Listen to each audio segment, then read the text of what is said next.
Good evening. Welcome to the Salem Area Mass Transit District Board of Directors virtual meeting. Today is Thursday, August 27th, 2020, and we are meeting for those of us that are present at the Senator Hearing Room at Courthouse Square, though the vast majority of us, as you can see, are meeting remotely due to COVID-19 and social distancing rules. With that, we'll bring our meeting to order. And Ms. Galeazzi, have you noted the attendance? I can't see who's. Okay. They're all. Scott, could you toggle to the, or click on the? We could do a roll call, but. Sure. Oh.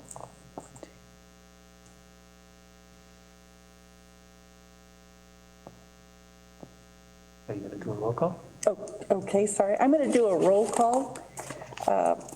Director Krebs? Here. President Davidson? Here. Director Nguyen? Here. Director Carney? Here. Okay. Director Richards? Here. Director Bush? Here. Okay. Thank you. Now we'll do the Pledge of Allegiance, and I'll lead us in that. I pledge allegiance to the flag of the United States of America and to the republic for which it stands, one nation, under God, indivisible, with liberty and justice for all. Thank you. Next, I'll ask General Manager Pollack to lead us in the safety moment. Today's safety moment is to adhere to the guidance of the governor as it comes to the 3 W's. Wear your mask, wash your hands, and watch your distance. Those are 3 critical actions to help us slow the spread of COVID-19 in Marion and Polk counties. So I would encourage all of you to practice the 3 W's each and every day, because if you wear your mask today and you don't tomorrow, that doesn't protect you tomorrow. You need to wear it every day. So please follow the 3 W's. Thank you. Thank you. I don't believe we have any announcements, so we'll go ahead and jump to the presentation portion of our agenda. General Manager Pollack. Thank you. So I'll turn this over to Dale Penn from CFM Advocates, who represents us at the state level for legislative matters, to present the presentation. Dale. Thank you very much, and thank you, Linda, for bringing that up for everyone. Again, Dale Penn with CFM Advocates. We can go ahead and skip to the next slide. Thank you very much. So just as a high-level overview of what I was going to talk about today, just a quick reminder of who your CFM State Affairs team members are. Talk a little bit about COVID-19 Impact and how that is impacting our legislative services for Cherriots. And then talk about the 2020 special sessions. We've had 2 of them. We'll spend a little bit of time talking about both of them and their impact on transit and Cherriots in general, or Cherriots and then transit in general. And then we'll talk a little bit about the 2021 legislative outlook and how we are preparing for that. So if we can go ahead to the next slide, please. Thank you.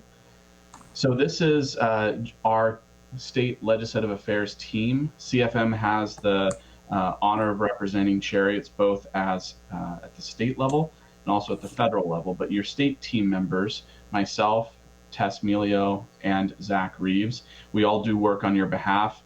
We are there when the building is open. I should say we're there quite before the first committee hearings and after the last committee hearings of every day during session. And during the interim, we spend a lot of time in the building as well when it's not closed down for COVID. So we'll go ahead and skip to the next one. So let's talk about COVID-19 impact a little bit and how it has influenced transit advocacy. Primarily, one of the biggest issues outside of the general health impact of COVID is to the state budget. It has forced legislators to make substantial changes, not only to the budget, but also the policy. And then we are also having some significant challenges around our interim legislative interactions and public policy making in general because of COVID. We had a $1.2 billion budget hole this last few months as it results to COVID, its impact on retail, on business, its impact on every arena or every area of our lives. Many agencies, especially those who rely on general fund dollars, were asked to prepare 20% budget cuts. Thankfully, we have tapped into reserves and done a few other budget administrative actions that forestalled 20% cuts. But when we talk about 20% cuts because of a massive $1 billion+ budget hole, we're talking primarily about health and human services, and we're talking about impacting vulnerable populations, many of whom rely on transit to get around, to go to doctor's offices and whatnot.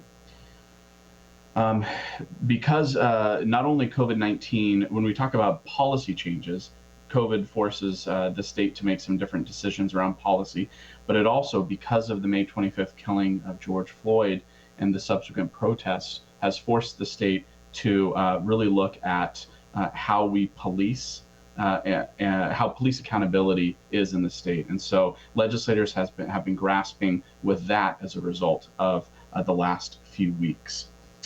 The pandemic creates significant problems in policy development.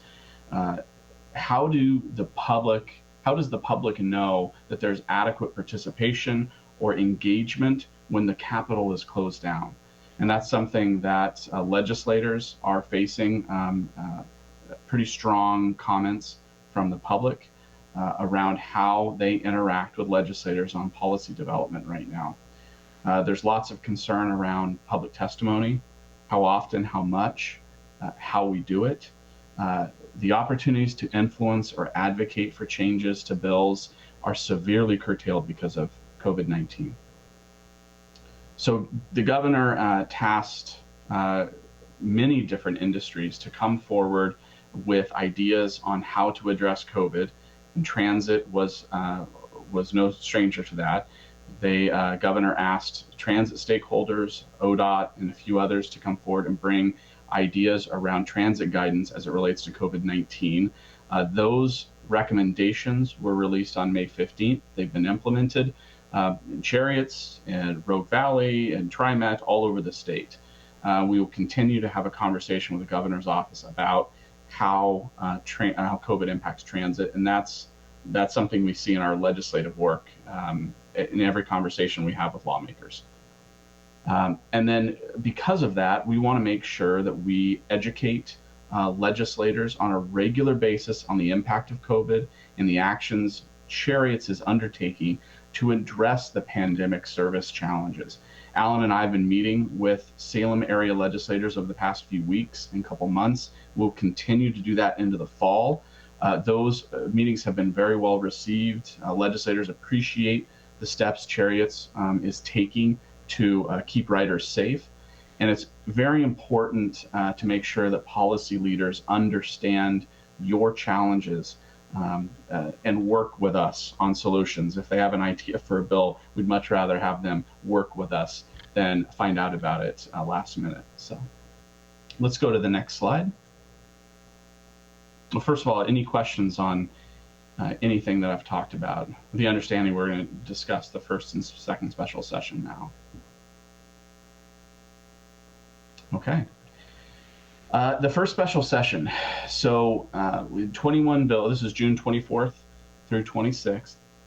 21 bills with a few other smattering administrative bills thrown in, focused primarily on COVID-19 response and police accountability. There was a suite of police reform bills were slightly watered down from their original incarnation because of pushback. And instead, they ensured that a certain number, 3, I believe, were allowed to move forward. They also created a police accountability committee with legislators that is meeting right now and will meet in a couple weeks over the interim to develop additional policies. So we should continue to see more police accountability measures going forward. One bill that was very important for us was Senate Bill 1601. And that was one of a few bills passed in the special session. And it was merged the Elderly and Disabled Transportation Fund, the STF, into the Statewide Transportation Improvement Fund, the STIF. And as we all know on this call, the STIF is the result of the 2017 transportation package that granted transit entities a certain payroll tax component that allows you to fund new and expanded services. This bill, Senate Bill 1601, would also allow STIF to be used for current operations as well as STF purposes.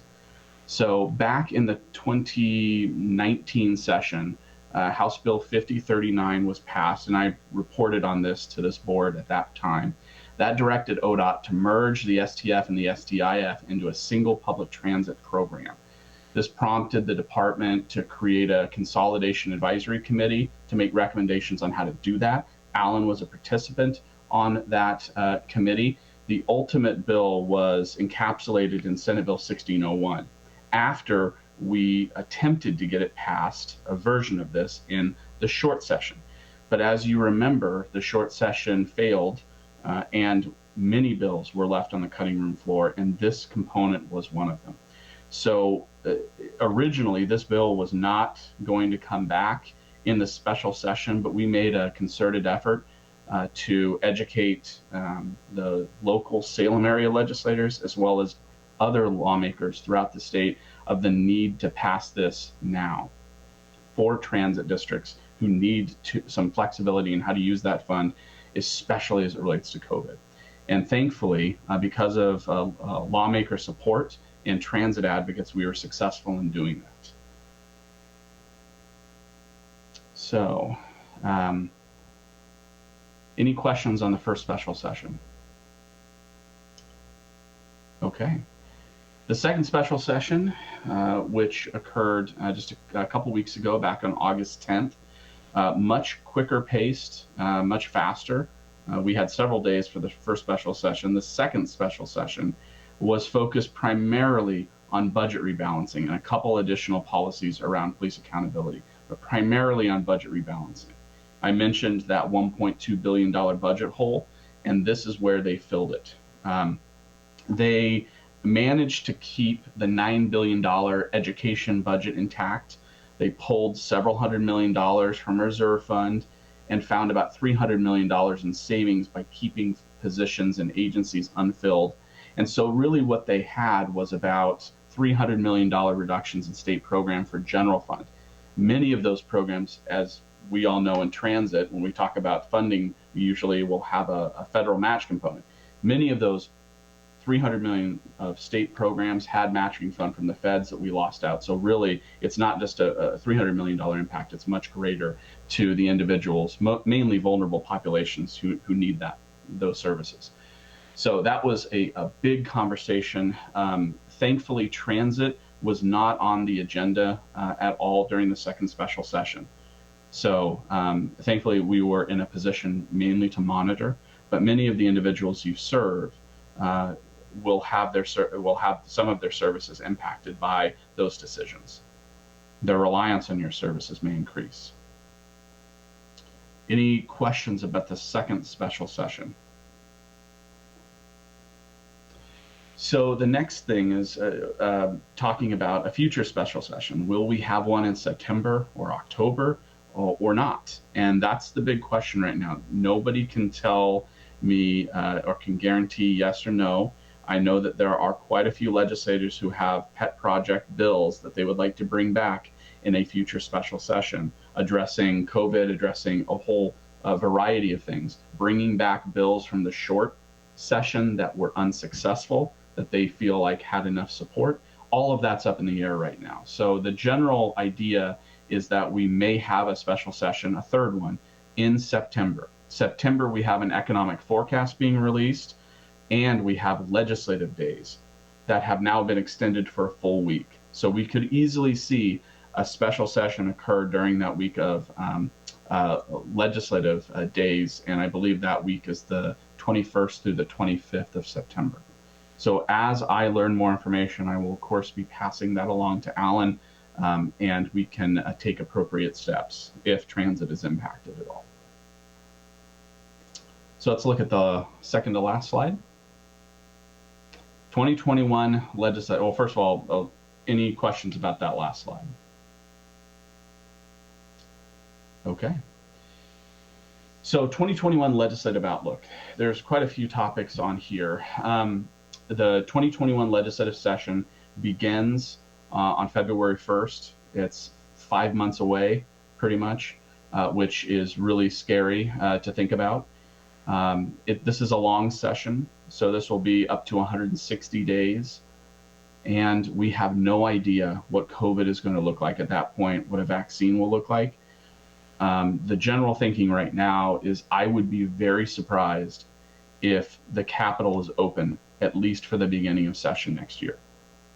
Maybe it opens midway through. Maybe there's a vaccine distribution to a large percentage of the population by then. But I'm going to guess that at least the beginning of the long session will look very similar to how the special session has looked. Capitol closed down to essential personnel only and limited avenues for advocacy potential.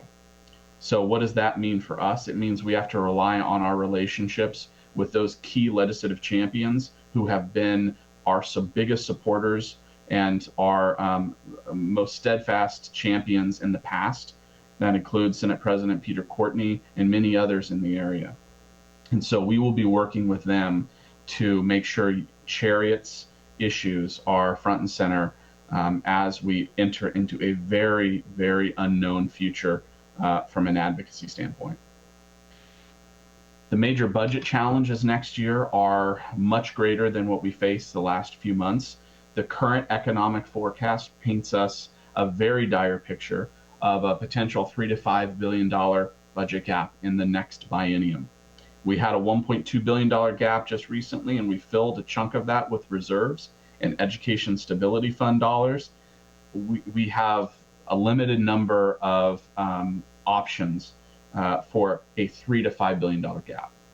We hope that the economic recovery, that jobs numbers continue to go up, and that dire warning from economists does not take place. But we have to plan for the worst. And we do not know the impact to transit at that point. Cap and trade.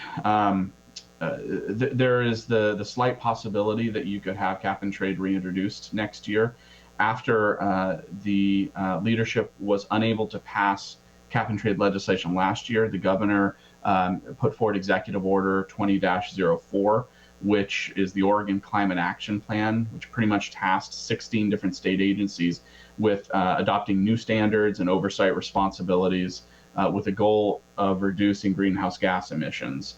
So effectively doing many of the things the cap and trade bill was seeking to do, but doing it via the administrative process, the executive order process. And there is a lawsuit involved with that right now. We don't yet know the far-reaching impacts of that executive order and how it will pan out. So I wouldn't be surprised if we did see some other cap and trade legislation, and that has proven to be very controversial in the building. We should fully expect issues that are also controversial to be brought back that could impact session. The tempers are incredibly frayed right now in the building with legislators, and so it can be a powder keg at times. So anything could cause a really challenging situation to occur. Our biggest goal going forward for Cherriots, and our biggest challenge, is protecting those transit investments from 2017. What we do not want to have happen are individuals going after that money for additional purposes. That was a hard-fought success for transit, and we want to make sure that transit agencies have the ability to utilize those investments to help people with transit services throughout the state. And so protecting those investments is going to be our number one priority for here into the future. So that's something that myself and the lobbyists for all the other transit districts, as well as the Transit Association, watch incredibly closely, and it's the forefront of our minds when we're in the building. So the last thing I'll mention about the 2021 outlook is we've got election season coming up. We have quite a bit of turnover in the building. Some of the biggest transportation minds are leaving. Representative Caddy McEwen from the South Coast has chaired the transportation policy, co-chaired the Transportation Policy Committee with Senator Lee Beyer for years. She was one of the chief architects of the 2017 agreement. And so with her leaving, that's a big source of historical knowledge leaving the building as well. So we're going to be watching very closely how transportation leadership pans out as we enter into the session. So I will stop at that point. I've talked a lot, and I am sorry about that. If there are any questions that people have about any of the slides or anything else, I'm happy to do my best to answer them. Thank you. Any questions for Mr. Penn?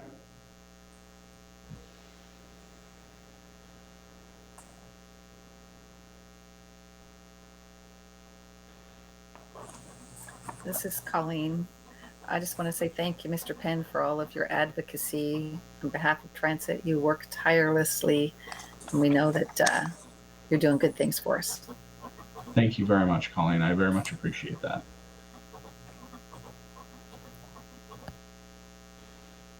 One question. I recognize that the Protecting House Bill 2017 funds are paramount, but I wonder if you could provide your take on, given the current budget situation, if we can maybe, like, how this would impact our clean fuels exchange hope that was on our state agenda previously.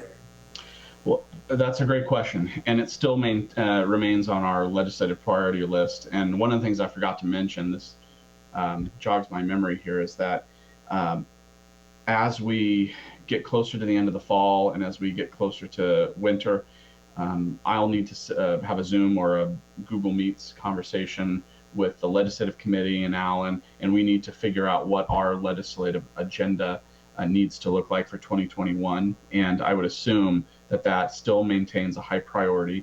One of the benefits of that program is of the budget neutrality of it based upon how we've structured it.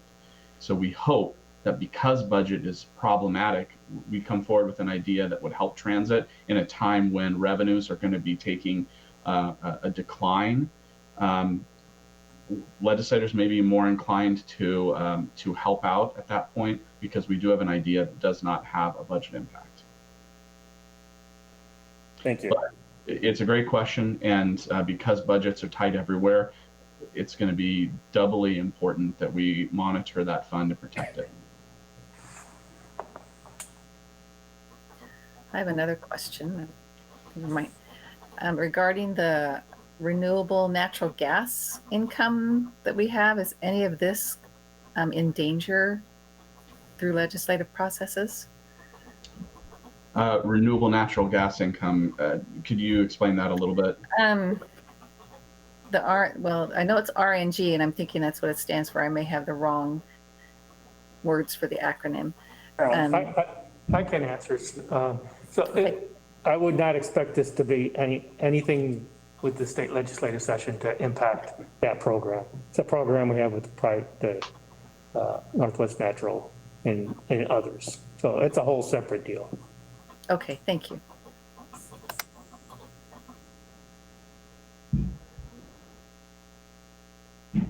If worst case budget scenarios really do pan out, we're looking at a $5 to $6 billion deficit going into the next biennium.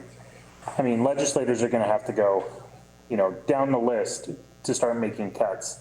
Yeah. Where in your mind does transit sit? Is it near the top of the list, kind of middle of the pack? Well, I think the benefits that we have is that the majority of our funding, we get very little of it from general fund anymore. Previously, we had general fund being put into the STF, but we had to fight for that every year, and it was a small amount. I shouldn't say small amount. It was compared to transit funding as a whole, it was somewhere between $8 and $12 million.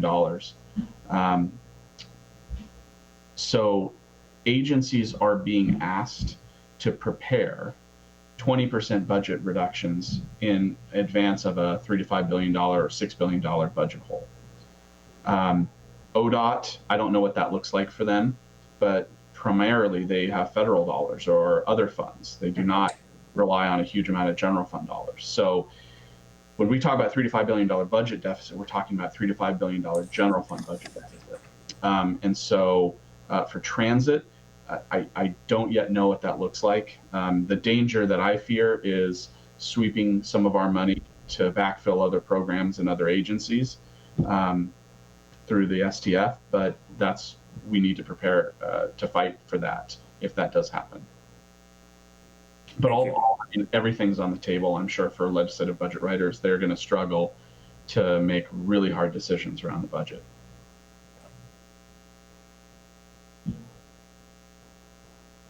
Any other questions?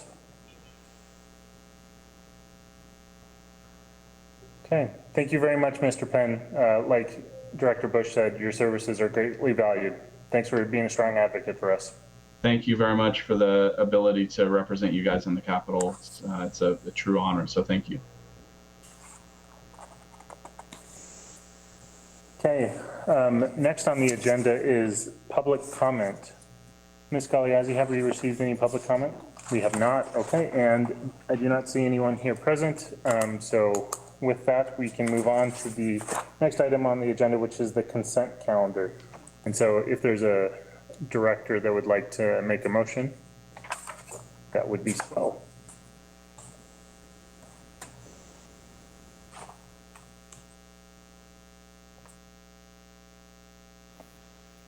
I move we adopt the consent calendar. We have a motion from Director Krebs, I'll second it. second from Director Bush. Any discussion? Okay, seeing none, Ms. Galiazzi, could you do a roll call vote? Director Nguyen, Aye. Director Carney, Aye. Director Richards, Aye. Director Bush, Aye. Director Krebs, Aye. President Davidson. Aye. Passes. Okay, thank you. Next, we'll move on to the agenda items, which is the adoption of resolution number 2020-008. General Manager?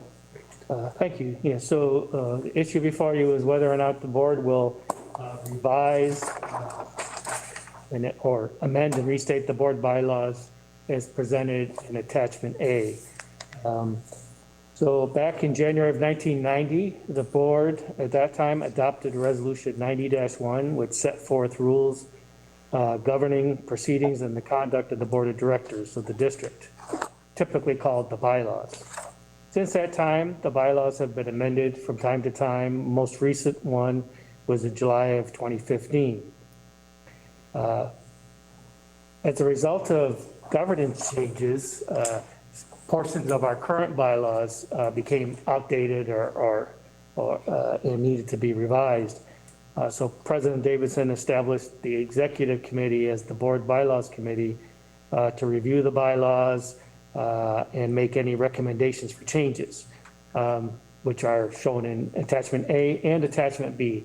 So attachment A is a clean copy of the proposed revisions. Attachment B is the red line version. And you can see in the staff report the rules that were changed, and I'm going to go over those in a second. I should note that the district's legal counsel also reviewed the proposed bylaws, and his comments were incorporated into the recommendations. So by action tonight, the bylaws committee recommends that the board adopts resolution 2020-08 to amend and restate the bylaws as presented. But I do want to go over the key changes in the bylaws so you understand what's being changed. And I'm going to go through version B because that's the red line version. And I would direct, and I'm not going to discuss the punctuation changes or paragraph changes, that just substantive changes. So the first set is rule number 1, which is on page 44 of the packets. Rule 1-1, the legal name. There's just some minor language change there. And rule 1-2 is codifying that we have previously stated that while Salem Area Mass Transit District is our legal name, we're going to use Cherriots as our business name from a public perspective. Rule 2, the seal of the district, just some cleanup language. The previous version made it seem like we did have to have a seal. We don't have to, but if we do, it talks about what that would look like. And currently, we don't have a seal, but it's been on my to-do list to have a seal made for our resolutions and other documents to make it a bit more official. So that will come in the future. If you move to page 45, rule number 7, board conflict of interest. We just cleaned up some language there, specifically paragraph C. We a bit more clarifying in the actions in case of any actual or potential conflict. Then I would move to page 47, which rule number 10, board vacancies. This was the primary purpose of the change, and it's when there are board vacancies. So prior to the change in the governance structure where the governor appoints board members, the board members were directly elected by the community. And if those times when vacancies did occur, we had a process in place for notification and how the board would actually appoint someone. Now, all of that is moot, and all we really have to do now is when there was a vacancy, for example, when Director Rogers resigned, we informed the governor's office that we have a vacancy, and then it's their job and their process to appoint. So the change really is from all that instruction to, in the event of a vacancy on the board, the presiding officer shall direct the general manager to notify the governor's office of the vacancy and take such action as may be reasonably and necessary to assist the governor in seeking applications for and filling the vacancy. It seems like it's a much simpler process, but it's not necessarily, but it's a different process. And then I would skip all the way to page 50, rule 16, specifically 16-2. We changed the language in public notices from public notices of all meetings shall be given to any citizen requesting to any community member, to be more reflective of who we are trying to actually receive and notify from the public perspective.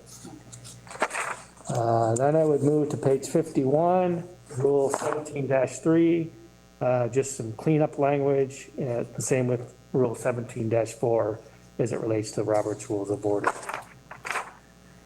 Page 52, section rule 17-6 clarifies the manner of voting, where it was saying if the presiding officer doubts the result of a vote, in which case the show of hands or roll call shall be or may be requested. Now it's, if it's not unanimous, a show of hands or roll call shall be required.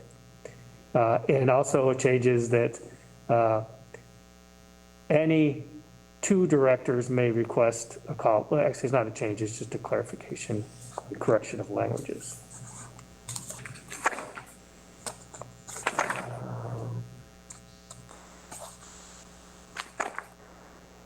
I would then move to page 55, Rule 22, committees.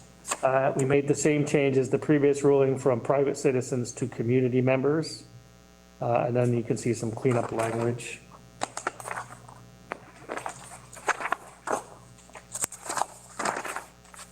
And those are the substantive changes.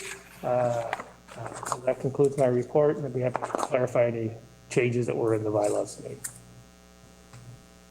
Any questions?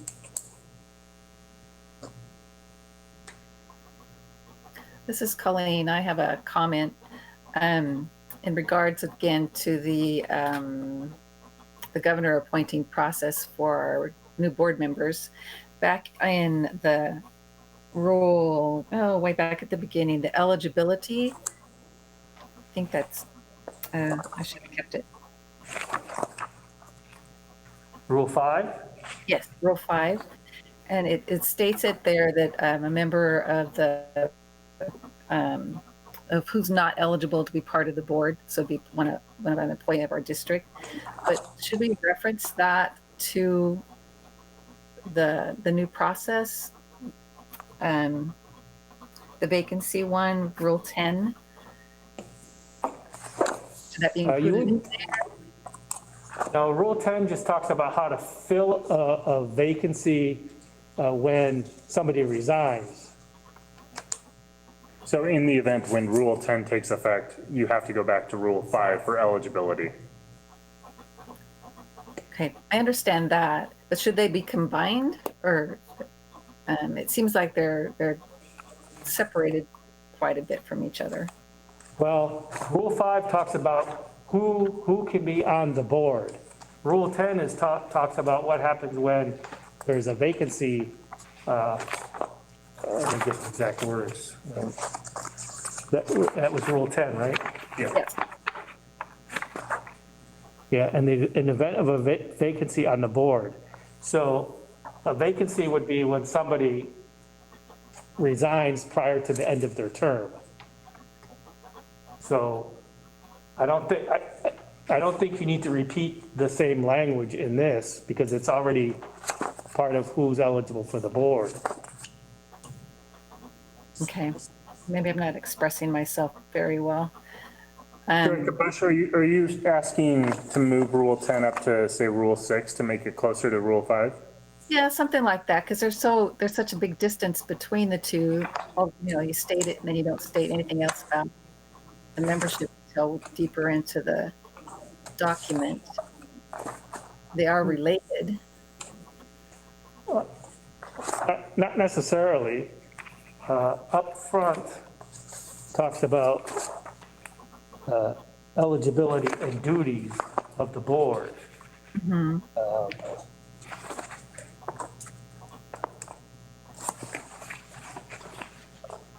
not sure what advantage moving Rule 10 up does, because Rule 10 is not about eligibility, it's about action to take for vacancies. Okay.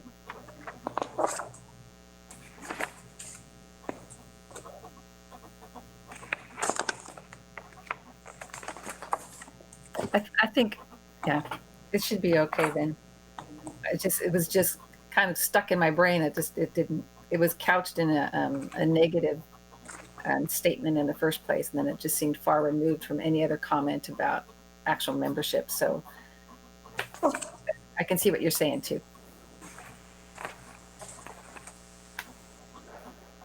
Director Bush, if you would like to make a motion that reflects, like moves Rule 10 to become Rule 6, and then that might become a complicated motion, but I mean, at this point, unless there's other questions, we're open for motions.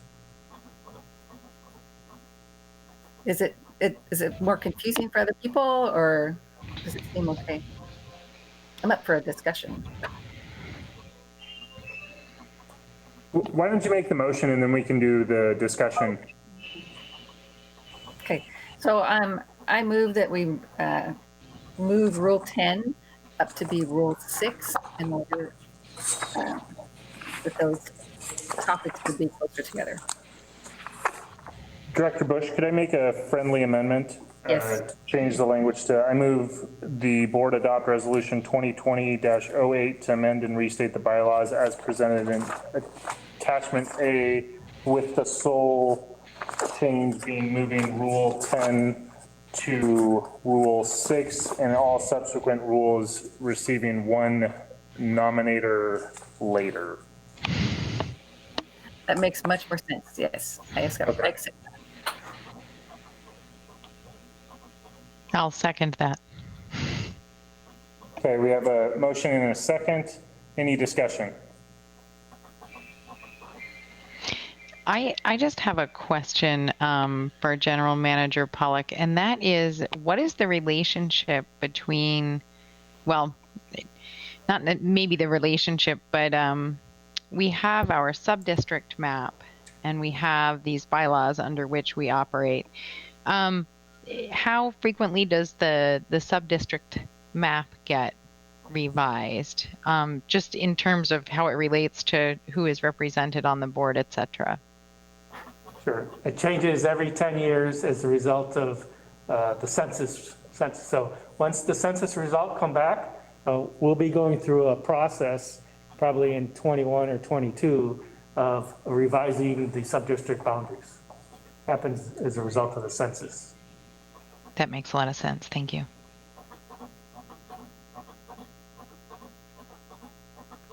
Any other discussion? Okay, Ms. Galeazzi, could you call the roll, please, or a roll call vote? Director Carney, Aye. Director Richards, Aye. Director Bush, Aye. Director Krebs, Aye. President Davidson, Aye. Director Nguyen. Aye.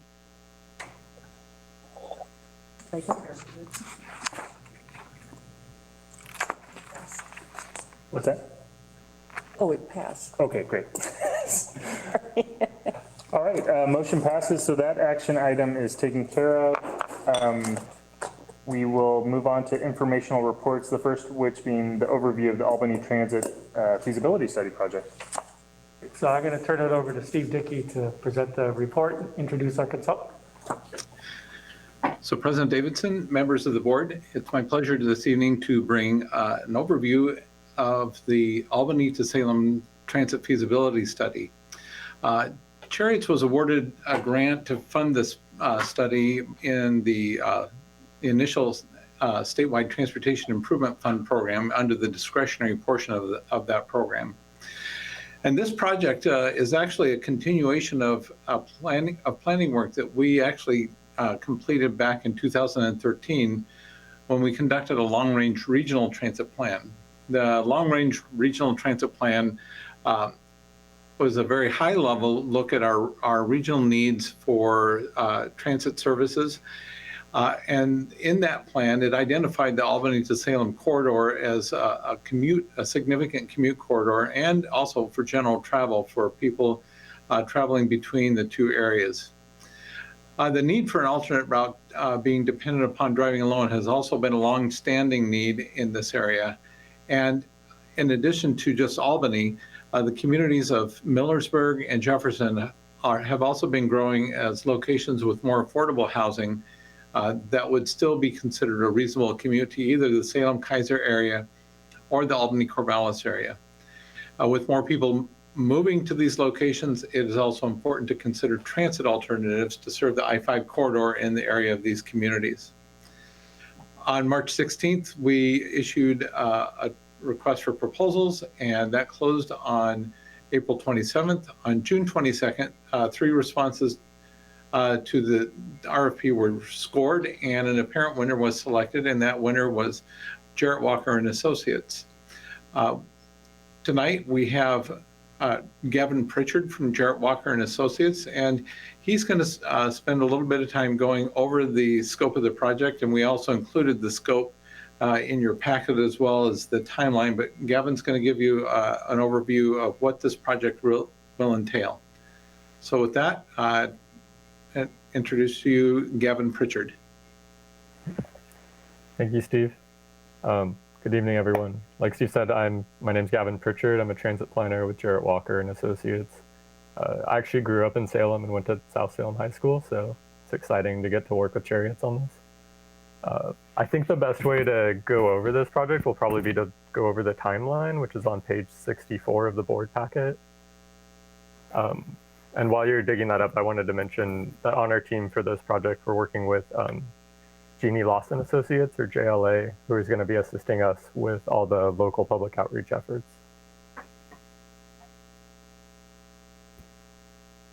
So if everybody sees the timeline, it shows the general overview for the project as well as the key deadlines.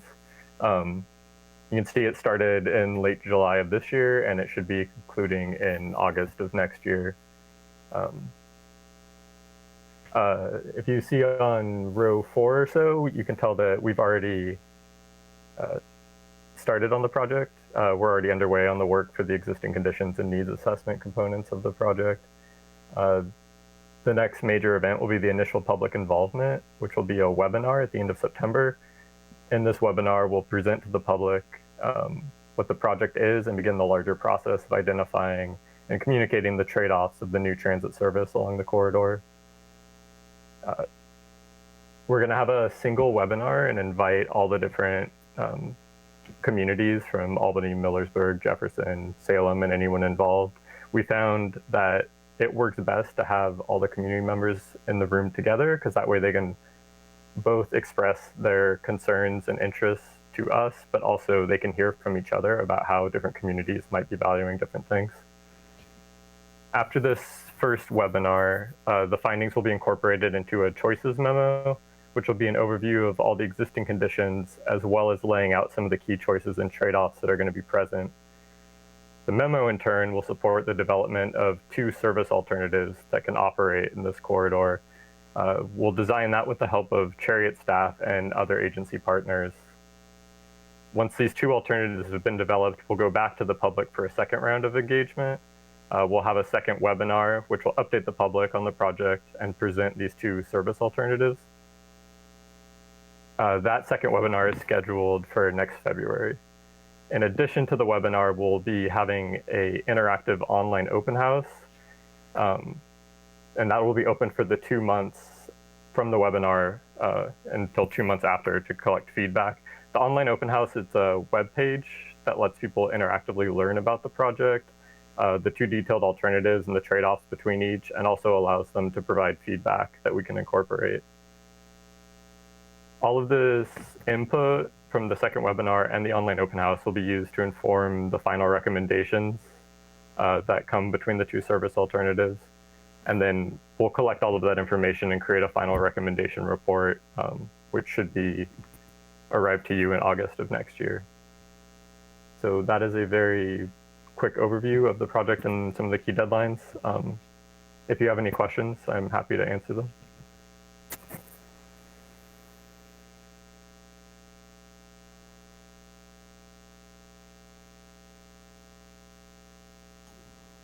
Director Nguyen. Thanks, President Davidson. Is there any intentional outreach to linguistically divided or barriers of access for folks to represent during the public engagement of the process? Yes, there is. So we'll be hosting, the online open house will be provided in Spanish, as well as the webinars. We have the first TAC meeting, which is going to go into engagement, and I know there's going to be a push towards trying to make sure communities get represented, especially with all of the struggles or the difficulties that COVID-19 present, and making sure that people have access to this information. Sorry, and same for the disability justice groups as well, for audio-visual barriers from participating. I believe that the JLA builds this online open house. I believe that there's components that allow for visually impaired to access it, but I can find that out and work with Steve to get that information to you. Great, thank you. And then is there any oversampling planned for these more marginalized communities during your study? Not at this time. And is there any budget set aside for stipending certain focus group participants? Not for this scope, but. Yes, Director Nguyen, this is the grant is actually fairly limited for the work that we're doing. So we're doing everything that we can, but having worked with JLA and Associates for many, many years, they're quite skilled at working with our communities across the board, and also working with a variety of different typical barriers to communication. So they're very skilled at this. Thanks for the clarification, Mr. Dickey and Pritchard.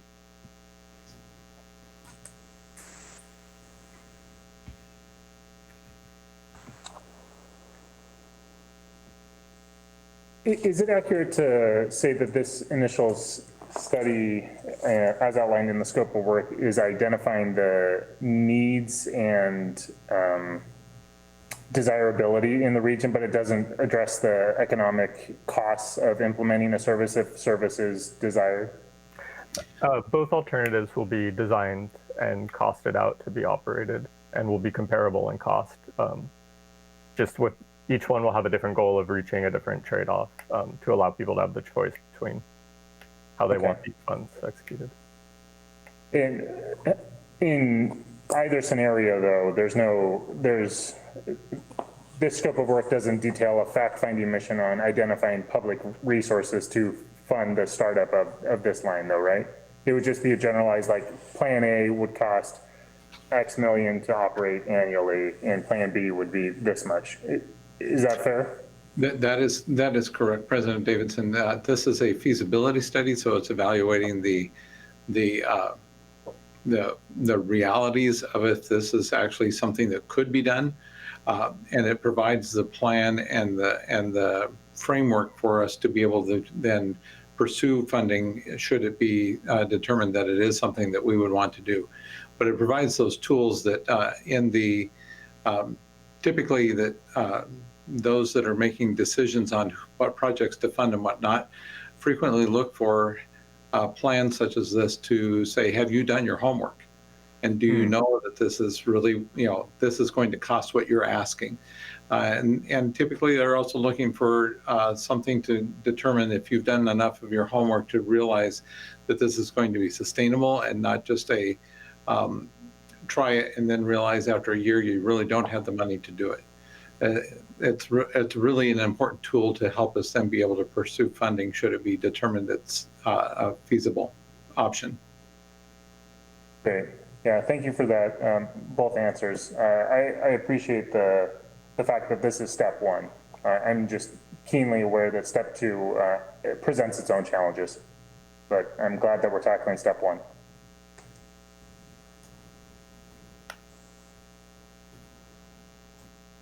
Any other questions for Mr. Dickey or Mr. Pritchard? Just Director Bush? just a comment. I know that Director Krebs had brought this project up when he was president of the board, and it's great to see it's coming to fruition. He's put a lot of work into the transit district, and it's kind of satisfying to say, oh, wow, something I talked about is going to happen. Yes. So just to see it come to this point, there's a lot of work been done already. I know there's a lot more work to do, but it's, congratulations need to be in order at all these successful steps. Yeah.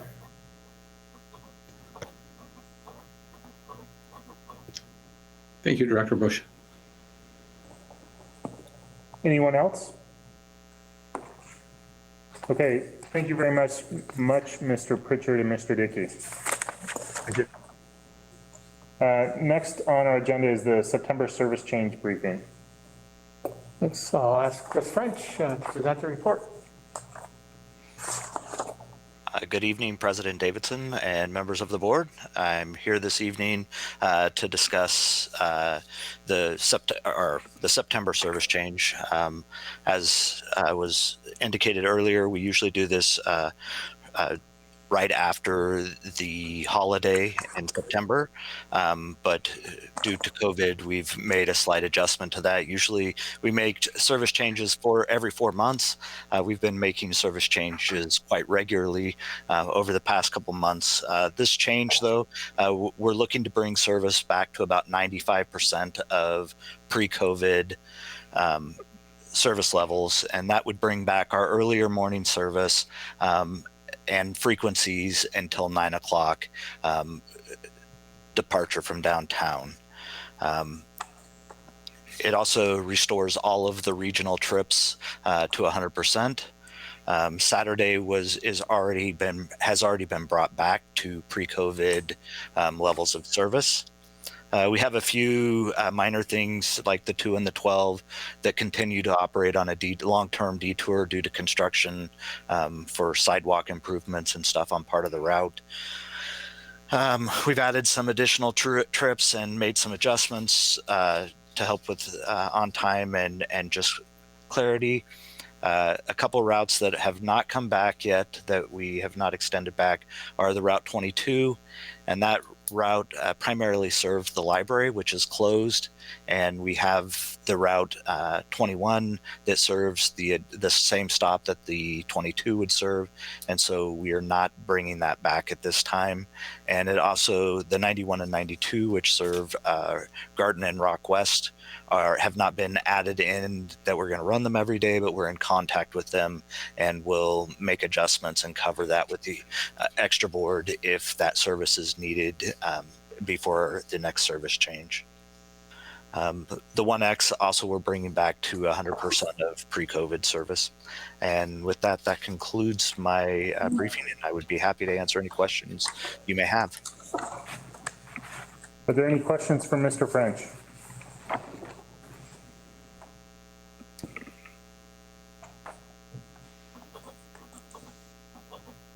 I'd like to make a comment. Please. Again, this is signifies some great success that we're coming back to something of normal in the middle of all the pandemic. We're so used to it being canceled or pushed back and scaled down, and being able to have healthy operators and servicing our community even better is great. So good job for the whole of Cherriots.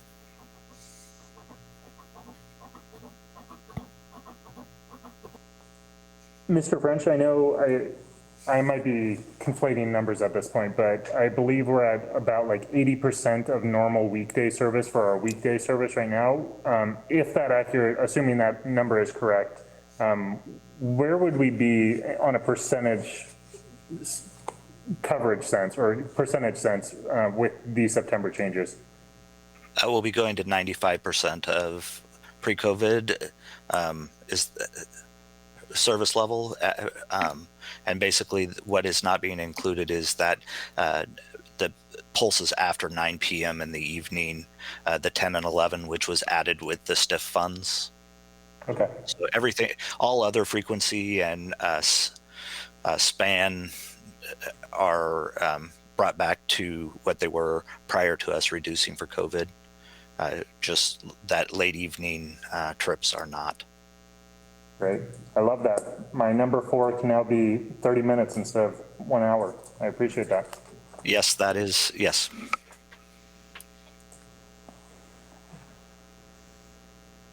Any other questions? I have a question. I know that these, first, I want to recognize the efforts of the district in responding so quickly and necessarily to the COVID crisis.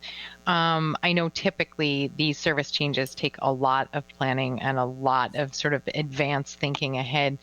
Are we finding anything in, and I know we'll look at the performance report next, but anything in our ridership data that would suggest, given the populations that we are more critically serving now, we might kind of rethink the frequencies on some of the routes or anything like that? And would we sort of move ahead with the intention of recognizing that in the next round of service changes? Or are we sort of operating under the assumption that this is all sort of abnormal and at some point we'll return to what is normal and things will adjust back to where they were?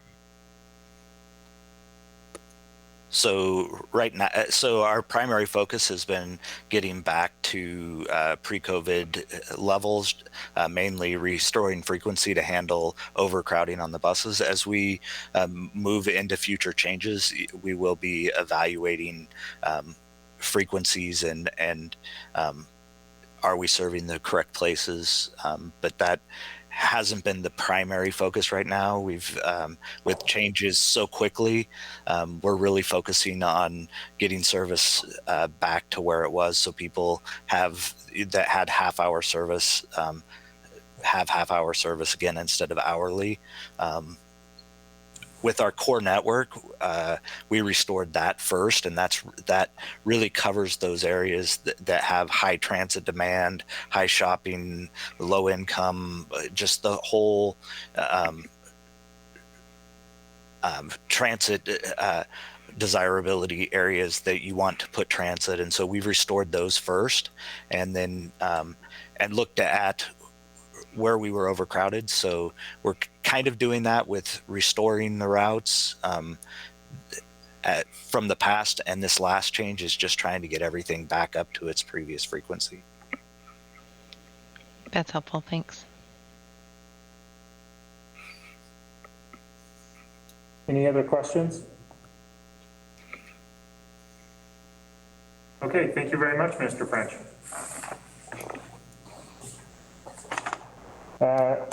Actually, I have a feeling that we'll see Mr. French shortly. Next up is the fourth quarter performance measure reports. Yes, and here I am again. So thank you. We'll be looking at FY20 quarter four performance, and this is covering April to June of 2020, and this is really right in the middle of COVID. So the numbers, we have a lot of numbers that are down, but first we'll look at the comparison of ridership, and the next slide. As you can see, the change in the daily ridership is dropped significantly. Daily down about 81%, over 81% for the local system, and 71.3 for the regional system. Next slide, please. So this slide shows average daily rides per month. And we can see the extreme drop off with the low in April. But what's encouraging is we're starting to see the trend of ridership coming back and people using the bus. And we've seen this continue with the numbers for the months since June. Next slide. The same basic picture with the regional smaller numbers, but the numbers hitting the low in April and then slowly building back, and we're seeing that trend continue with the system and building back those ridership. Next slide. And total ridership. Next slide. So this is year to date. It shows that we did have significant drop in ridership, which all happened in this last fourth quarter 3-month scenario. Prior to that, we were showing great increases in ridership. Next slide. Saturday ridership. This is something that's exciting for the district, because we were, even though we had reduced service levels and all of this happened with COVID, it's exciting to think that this year we were able to provide service to people on Saturdays and allow people to access their community. And this is really, even though it's not as high as we would have liked it to be, it's really the exciting thing for the year. We provided 164,000 rides over that for the local system, and 3,973 on the regional system, which has never had Saturday service. So those are really exciting really exciting for the district, and Cherry Lift giving those people access to the community as well on weekends. Next slide. This slide shows just the month-by-month comparison for Saturday ridership, and you can see in April it dropped off significantly, but the Saturday ridership has been increasing over over the quarter. Next slide. Weekday changes by route. Next slide. This just kind of shows where the ridership is, rides per revenue hour, which is kind of how we have always in the past measured success, as we've talked about many times. Looking at, is this the best measurement to show success for transit? But this is where we're at currently. Next slide. And this just is the coverage routes showing similar. Next slide. Followed by the regional system. And next slide. And next slide. These slides kind of just break down and kind of give you an idea of the significant drop that we saw over the quarters. There's also routes due to COVID-19 that didn't operate at all during weekday or Saturdays. Next slide. And next slide.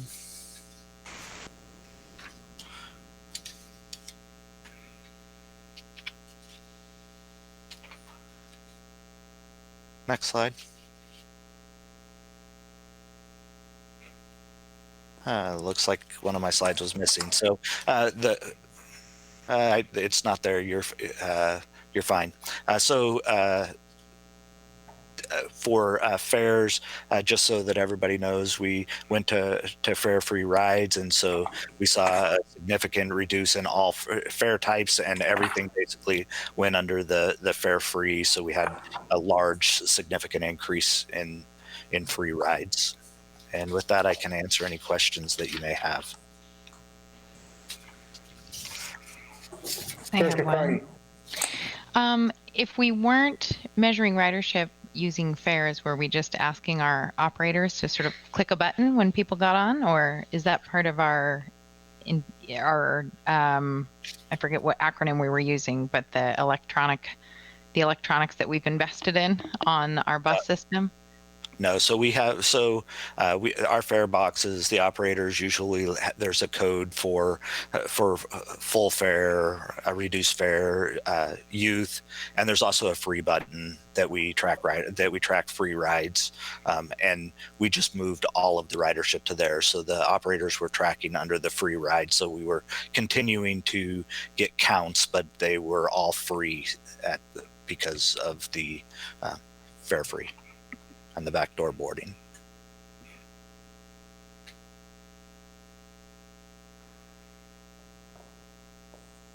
Do we collect data on, I want to say demographic, but it's not truly demographic data that I'm interested in. But so the Office of Economic Analysis with the state, they identified about a third of working adults are able to work from home. And given Salem's, government-heavy job force or workforce, I wonder if I guess to make this more simply, I am wondering how many of our pre-COVID riders were state employees, because if it's, let's say 20%, we might not see them for the next year. Simply because like a state employee like me, I'm working from home, indefinitely is kind of the directive I've been given. And so I'm curious about different segments of our ridership that, based on the realities of COVID and their work environments, simply may not return until things drastically change. So we don't have we have a way of tracking that other than when we do surveys. We don't, because they're, especially with it being free rides, it's just whoever gets on the bus, we're pushing a button. Probably the best example that you could look at for a reduction in that state worker pool is the 1X that had a significant drop in ridership. I think it went from close to 13 boardings per revenue hour to around 1 point something or 2. 1.7. 1.7. So I think that kind of shows that the drop for state workers, and some of that was we stopped when the state worker, that number is lower probably because when everybody stayed at home, we discontinued the 1X service, but the 1X service is definitely reduced at this time. And as far as the rest of the system, I can't really give you an estimate of how many of those are state workers. Yeah, thank you for that. I guess this is a lead into maybe a comment, which is that as we evaluate the success of our district, particularly given the current realities, I want us to be cognizant of the fact that ridership is not the end all be all, particularly in the given moment. And that if there's segments of our, traditional ridership that simply are not going into work or whatever the other reason is, we still serve a very essential function of getting huge swaths of the population from point A to point B, connecting people to places. And I guess for the few people that are watching at home, I just wanted to plug how essential Cherriot service is. It is wonderful to hear from riders about how important the service is, and especially now. The current realities have made very clear how essential services like Cherriots are. So with the later presentation with the ITS plan, but some of the stuff that we're starting to get and things that we'll be looking at and we'll be able to share is where the most popular stops are, and looking at those things. I mean, looking at them, Lancaster and Devonshire is a huge stop for us. We're starting to get data to see how many people are getting on and off at those locations, or South Commercial at at Baxter, places where we know that people need to go to get services.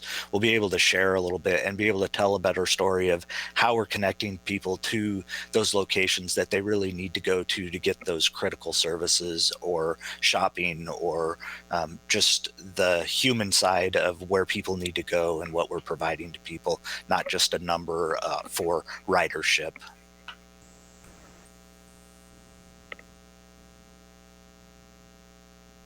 Any other questions or comments?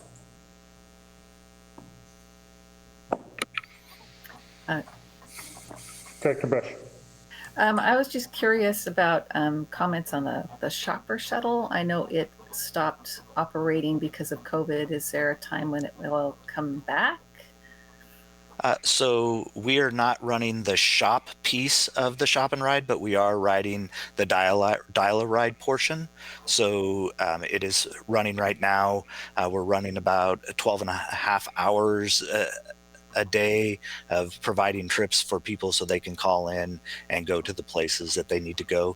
But we have not started back up the shop portion of that, which has more people gathering on the bus and going to one location, which with the limited seating on each of the buses doesn't work very well. But we are offering the service, so people that need to go to the store or go to those locations that they would have gone on the shop portion of it are being offered at this time. Okay, thank you.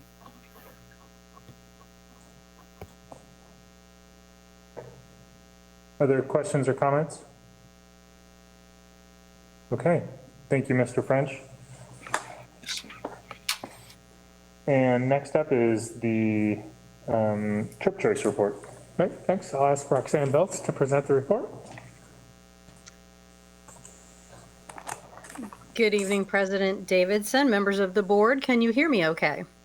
Yes. Good, I'm getting head nods. Thank you so much. I'm here to present a summary of the fourth quarter activities for the Trip Choice program, which I'm sure you will all acknowledge was an understandably unusual quarter. So our leadership team decided to have admin staff work from home, which happened to coincide with a planned staff absence in Trip Choice. And so for the majority of the quarter, Trip Choice was one FTE, being me. However, in May, we did have some much needed social media help. We got support from our customer experience specialist, David Gonzalez. Next slide. So starting with our goal area of awareness and understanding, while I can't report on any fun and exciting outreach events that we had, we have been spending time connecting with virtually with our constituents and our customers, our peers, and our ETCs. And speaking of the ETCs, once we realized that we were not going to be holding any in-person quarterly meetings, we typically have a quarterly lunch with our ETCs, we quickly developed an e-newsletter for them so that we could pass on information that we knew would be important to them. And so the ETC News does have the look and feel that the other Cherriots newsletter has, although we do have some information that the Cherriots News has, but we also added in other information that we knew would be relevant for our ETCs specifically. Next slide. So one area of transportation options that has seen quite an increase in use is bicycling and walking. And so what we've done is we've added some resources to the Trip Choice webpage. And this is an example. We linked to the City of Kaiser bicycling route page. And if you can look at the temperature there, the day I took this slide, it was 82 degrees there in Kaiser. So next slide. So we also added some additional posts on Trip Choice's social media channels where we promoted cycling, and then we also promoted the links that we have on our website. And we have a link to an interactive bike map that the City of Salem has. We also have several PDFs, a PDF of a state biking map. We have 2 PDFs of the 2 bike maps we've created, one for the Salem area and then one for Polk County. We've also now started to list all of the bike repair stations that are available in the counties. And as we learn of more, we'll add more so people know where those are. We have a PDF of the Oregon Bicycle Manual. That's the one DMV puts out. That's really similar to the driver's manual. And then there's a bicyclist survival guide that we have a great PDF of as well. Next slide, please. So moving on to our goal area of expanded markets. So we do continue to attend virtually all of the service integration team meetings. And it was through one of those meetings in Polk County that I learned about the FACES organization, and they run an after-school program. And I learned that they were going to be putting together care packages for about 200 kids that they served through their program. But one of the things they didn't have was something to put all of their literature and all of their goodies into. So I was able to get 200 of our lightweight tote bags and take them out to Falls City and deliver them so that they could put all their materials into those tote bags. So when the kids came to pick up their lunches, they were able to get these care packages and they toted a little tote bag home. And then of course they can put their groceries in it later. We also were able to provide 50 bike lights to the Yamhill Community Action Partnership, or YCAP, which is out in McMinnville.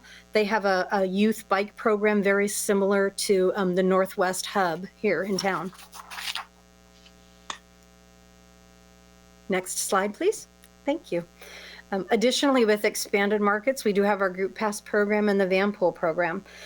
So we've been checking in regularly with the businesses that have the Group Pass program, but of course we've not been charging them for the program, but we have been touching base with them just to find out if they have any additional needs. And one of the employers that we work with, which is the Book Bin, one of their employees sent a message, and I'm going to read a portion of it.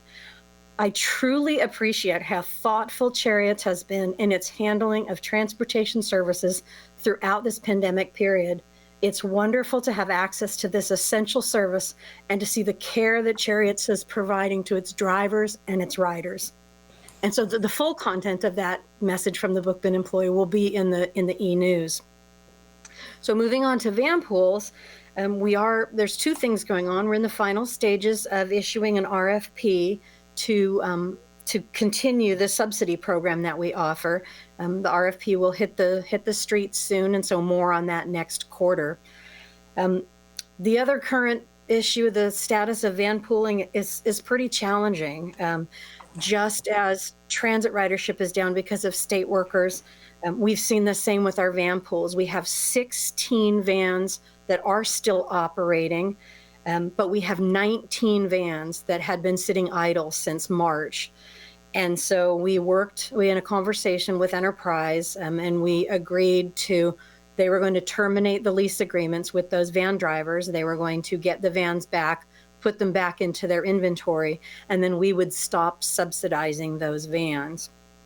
And I mean, you can imagine that's a blow to our program. We've spent years building up our van pool program, but it's also a blow to Enterprise. I mean, they've lost a lot of van customers as well. But we know that those were good, solid van pools. So when people do return to work, our goal is to get those vans back on the road. We can get a van back on the road with Enterprise within about 3 or 4 days if a group gets together and says, we're going back to the office now. And so we have high hopes that we'll be able to get those vans back up and running and hopefully add more vans at that point. Next slide, please.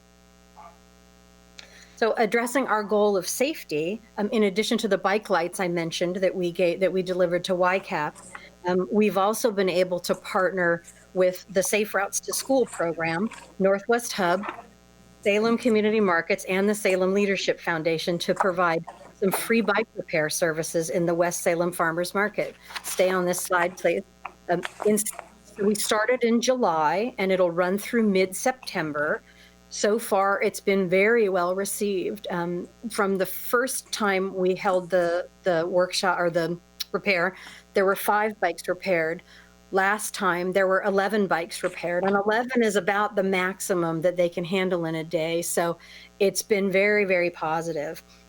And so with the success of that, we're in conversations now with the Northwest Hub and with Salem Leadership to see if we can expand this bike repair service to other farmers markets or other locations within the community, either this year or planning on next year. So next slide, please. So in terms of construction and congestion mitigation, I reached out a number of months ago to the public information officer, one of the public information officers that was in charge of this Highway 99 construction project. And I just wanted to make sure that they knew that we were available to help them with transportation options outreach and information to help them with congestion. And so they said there are these 3 projects that will either happen later this year or early next year.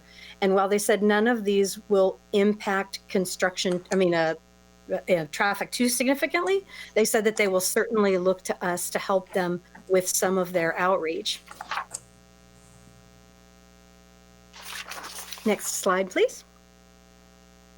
So Get There Oregon, I think you know, it's our statewide ride matching and trip tracking database. Although we have not been promoting it, neither has the state for the last quarter. But next slide, please. I did want to provide you some continuity of information. It started in the beginning of this fiscal year, where we had about 500 people using it. Then more people joined in each quarter.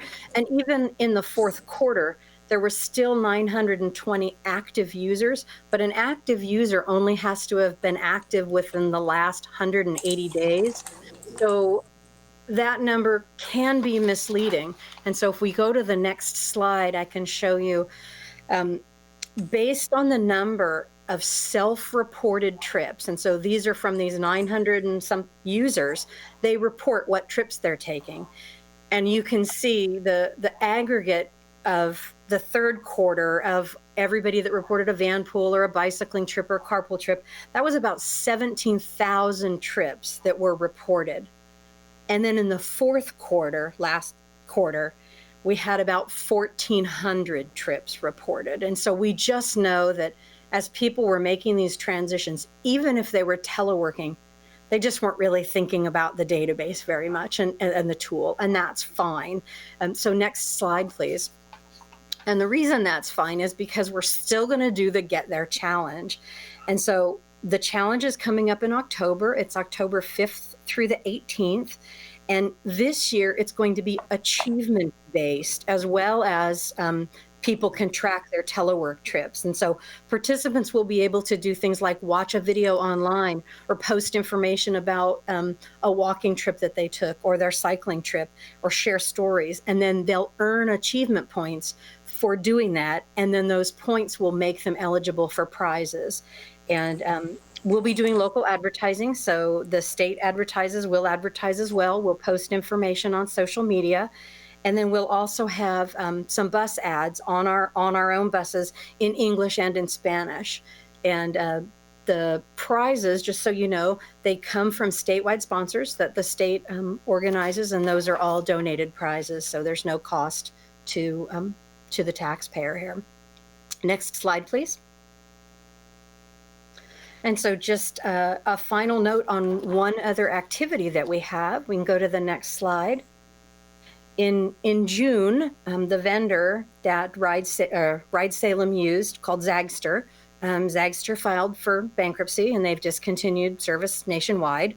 But without missing a beat, Evan Osborne, who's the executive director of Ride Salem, started working on developing a new ownership model, and he wants to relaunch the program. So he purchased the bikes and the bike stations. He's working with a new app developer to develop a new app so that end users can still rent the bikes. He has new graphics, new images, new messaging, new signage for the bikes and the stations. And he also has developed a new sponsorship model that's about half the cost of what it was previously for us to sponsor a station or a bike. And so there's more to come on that. And he is hopeful that he will be able to launch again before the end of the year. And so with that, I thank you for your time and attention, and I'm happy to answer any questions that you have. Are there any questions for Ms. Belts? Director Bush? Yes. Well, congratulations on a job well done and how you adjusted and adjusted again and adjusted again. And we know that story. But I do want to say that the free bike repair events have been very successful. We've even through the Traffic Safety Coordination Committee and the City of Kaiser, we coordinated 2 bike repair events in Kaiser at the Church of Christ up there by the Little League fields. On the 7th, we gave away 12 helmets and repaired about 10 bicycles. And then on the 21st, we did it again, but the Northwest Hub was not able to be there, so we only did like 1 or 2. And we scheduled another one on the 4th of September. So it's been very, very fun to be a part of that. So I've got to represent Cherriots at the events themselves too. So, yeah. Well, thank you, Director Bush. I appreciate that. Yeah, the only ones that we're actually sponsoring is the one that's happening at the West Salem Farmers Market. However, we're working together, obviously, so closely with the hub and with Safe Routes to School. Everybody's taking everybody else's literature to these events, and so it's just a great way to help the community. Now, there are waiting lists for people that want bicycles in bike shops, and there's a 2 or 3 week wait to get your bike repaired at a bike shop right now. So people now can just bring their bike right up, right when they see it, and they'll repair the bike right there. Yep. Oh, then didn't one of the bike shops in the area have a fire? Yes, and I noticed the sign the other day. It still says they'll reopen in the summer. So, okay. Well, thanks again. Appreciate it. Thank you.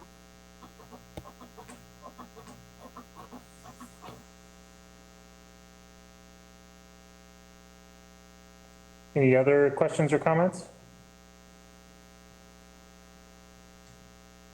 I'll just make one comment that I too am very appreciative of all the efforts that Trip Choice is making, I mean, in particular around biker safety. The language on our website on the bicyclist survival guide, I recognize that that is the reality, but I am dismayed, to say the least, that is the language that we have to use because bicycling is so dangerous in our region.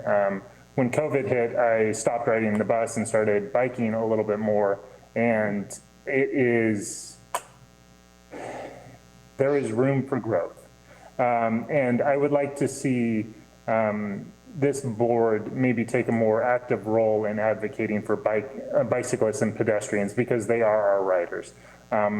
Next work session, next month, I'll be bringing some principles that will help us when we engage with external committees. And one of those things, just as a preview, is codifying our support for bicyclists and pedestrian infrastructure, because without the infrastructure, we're just condemning people to death or grave injury. And bicycle lights and bicycle safety are very important, but those are Band-Aids in a system that is designed for failure. And I think that is inadequate, and we have the power and the responsibility to affect change. And so I think it's incumbent upon us to actually affect some change. So those are my thoughts around that. And as I said, I'll bring more information to our next work session.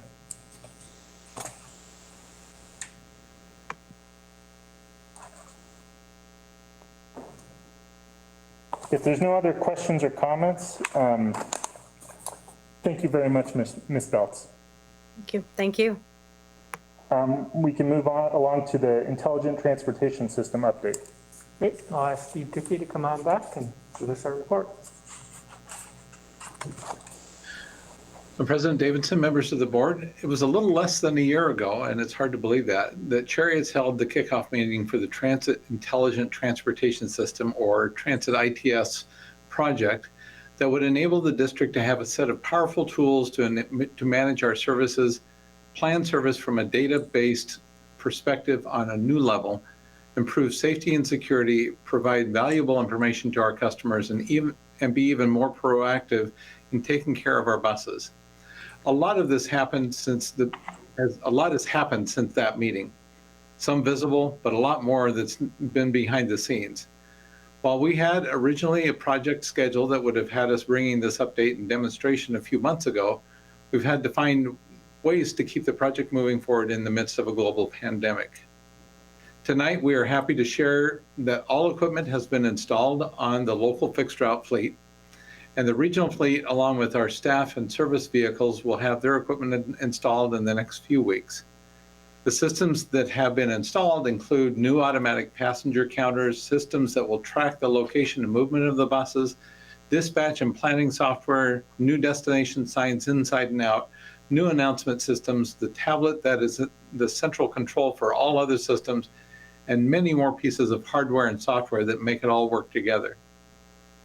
There's still more work to be completed over the next several months, which will include the completion of the new Voice over Internet Protocol, or VoIP, communication system, the completion of the digital pre-trip, post-trip inspection system, and more in-depth planning and reporting software pieces.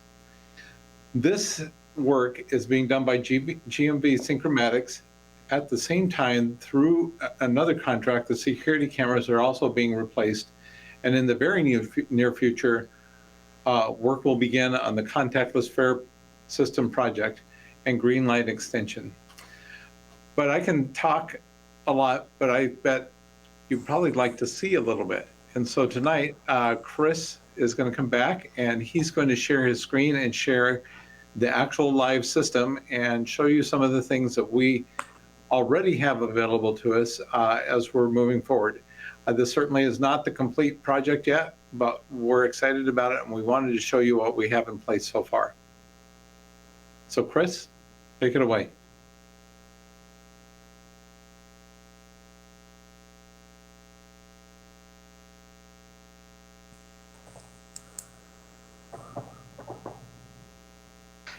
There, I finally got myself off mute. Thank you. So we're very excited. I'm going to share some very high-level information and things that we're starting to get.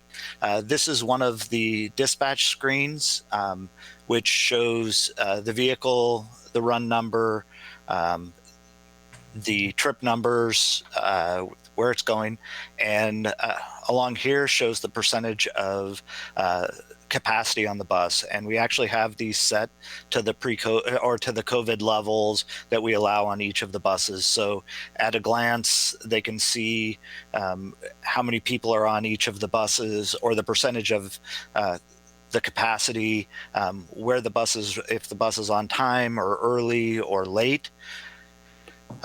The early does not necessarily mean that they're early to a time point. This system is, we have hard set time points on the system, and then there's also the predictive of the next stop, and it will, based on where it is in the route, it may show that it's early. It's not early to the time point necessarily, it's just early from their predictive model, which as we have more data will get more refined and more accurate over time. So they have this list view that gives them the ability to look at the fleet, at what's happening. And you can also go to the map view, which shows all of the buses in our system and where they're at. And you can click on it, and then you can look at individually the percentage of the capacity. It does upcoming stops, so they know the next stop that they're going to. It'll show if they're off route. And there's many tools additionally that are kind of more cumbersome to go through, so I won't be sharing those tonight with you, but this information will very soon be being pushed out to our customers. So our customers will see a map that's somewhat similar to this. They won't have this detail of who's operating it and where we are in the system, but they'll be able to see where the bus is coming towards them, and it'll give them the prediction. They'll be able to call in and get updates as to when the next bus will be at their next stop. So very exciting technology that's finally coming along. With that, we have a reporting tool. And this is, we have a the basic reporting tool at this point in time, but we will be, the reporting tool will be much more robust in the coming weeks, but we can look very easily at on-time performance for routes, and it shows us our on-time performance. This early, like I said, it doesn't necessarily mean that it's early to all of the time points, even though I've selected only time points. We have time built into the end of the routes, and this system, we're working through the process. We expect buses to arrive downtown early, and it's accounting for that in the system. This number right here is really exciting to see, because across our whole entire system, not just at the downtown transit center that we've usually reported on in the past, we're only at about just under 4% for late buses in the system, which is really, really good.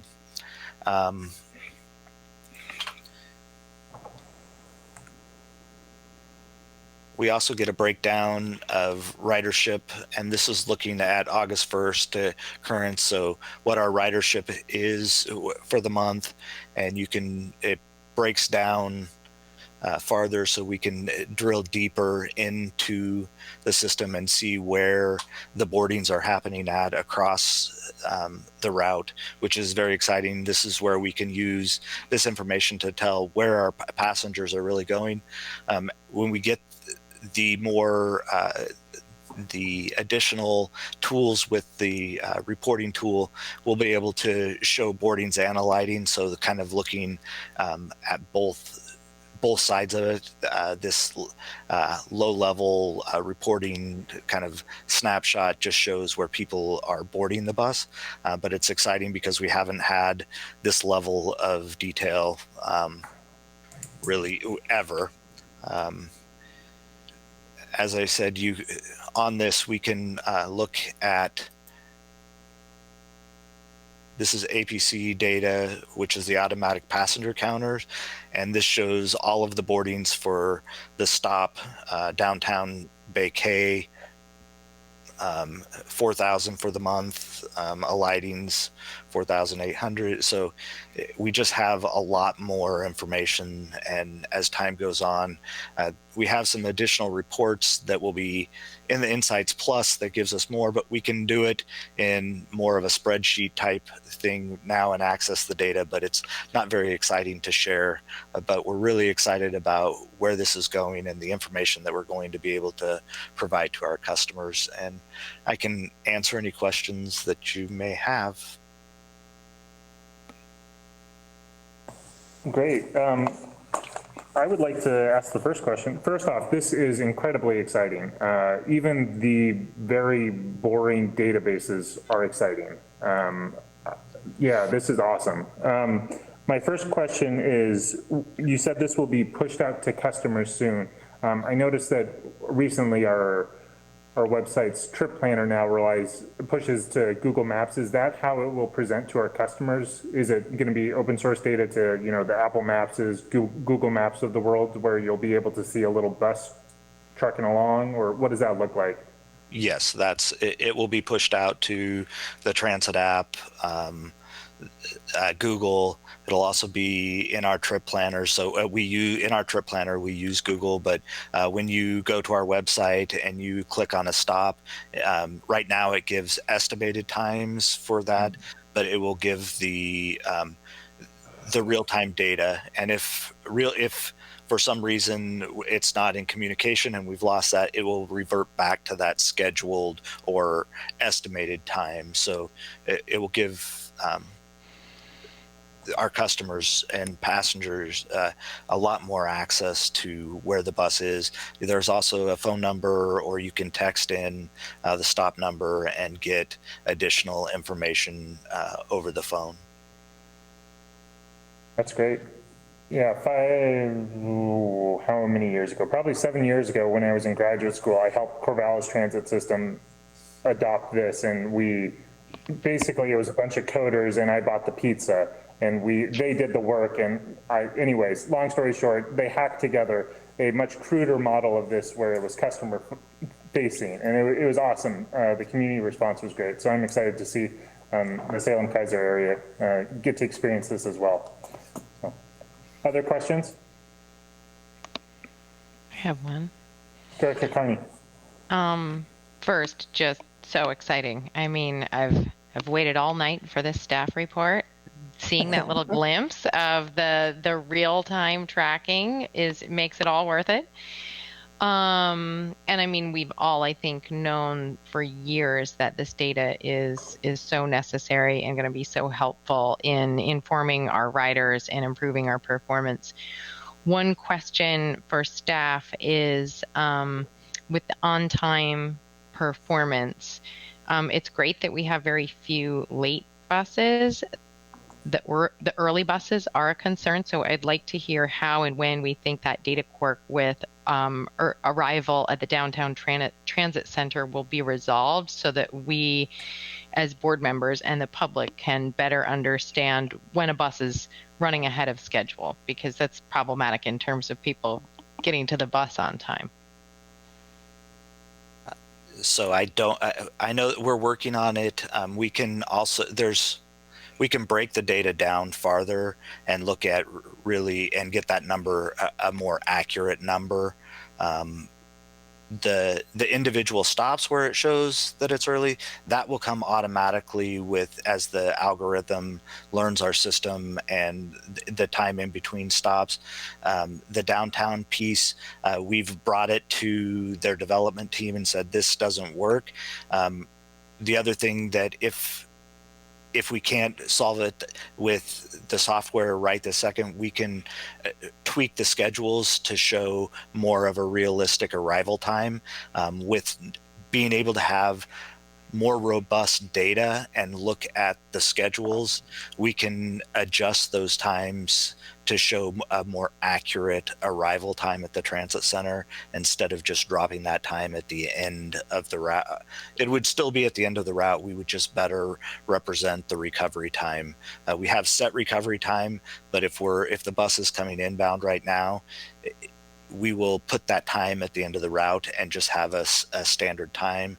But with having a much larger data set to look at, we should be able to clean some of that up just in our scheduling process. Great. And just one further question, unless did somebody else have something to add? Okay. Are operators able to see the information about their own sort of their route? And I mean, probably in real time, it doesn't make sense to do that. But you know, kind of when you're driving a hybrid car and you're like, there it is, the sweet spot where I'm using just the battery.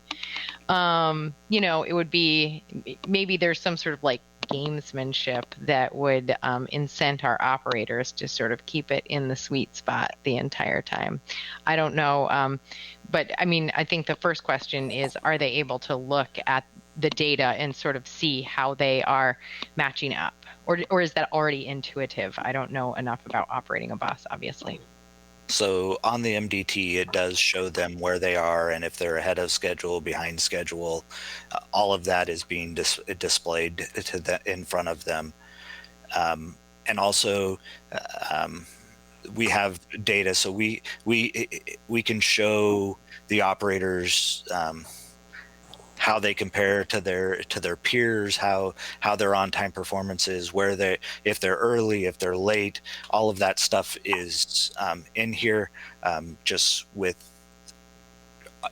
names and all of that. That piece I didn't show this evening, but we will be able to show operators and be able to see where operators are on time, or where they kind of rank and how it all fits together. So yes, they can see it on their MDT, and transportation and planning have access to look at those things and try to use those to coach and make a better system for the community.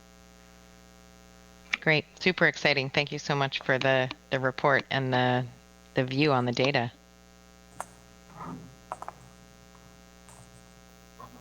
Any other, Director Bush? And here I am again. My question was, how much training did you have to do for each operator so they can know what's going on off on it? Again, thank you for the glimpse tonight. It was pretty fun to watch. So there's been a program. Each of the operators have gone through a training with it. It was an hour or so long training in that area, and we're continuing as we add pieces. We continue to work with them, and so there was the overview, and then as you have it out on the street, you're coaching and working with them to understand how the system works. And when you're implementing a system that's like this, there's lots of little quirks and things that you have to work out. And so getting everything to integrate and talk to each other, it's been a learning process for everybody on the team, operators and maintenance staff and planners and everybody collaborating to work through the process to get this up and running. I appreciate all that. And how have the operators received this? I do not. There's some of the new technology. Overall, I think they've received it well. But we would have to come back to you. I can't really answer that question. I don't have any specifics where it was truly negative or overly excited about it.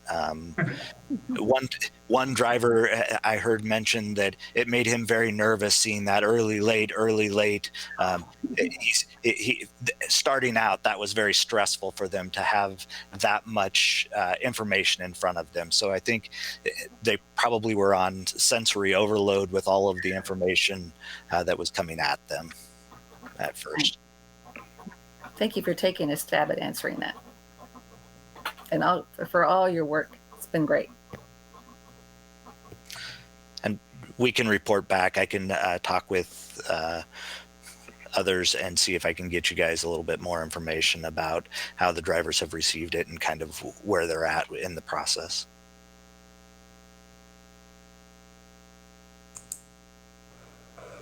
Anyone else? Okay, thank you very much, Mr. French and Mr. Dickey. Thank you. Have a good evening. Thanks. Thank you. Next on the agenda is the general manager's report. Thanks. I just have really one item to report. So Nuria Fernandez, who is the CEO of Santa Clara Valley Transportation Authority and the current chair of APTA, at the beginning of the COVID-19 pandemic crisis, commissioned the Mobility Recovery and Restoration Task Force. I was appointed to sit on that task force, and we have been working all summer, and we're near completion of our work. And I want to announce one of the products of this group, and it's the establishment of the National Transit Recovery Commitment Program. It's our industry's pledge to passengers that our systems are operating safely as the nation recovers from the COVID-19 pandemic. The program is really based on the belief that transit agencies and transit users share the responsibility for keeping everyone safe. Participating agencies in the program are asked to implement policies and practices that address 4 major areas for both their agencies and their riders.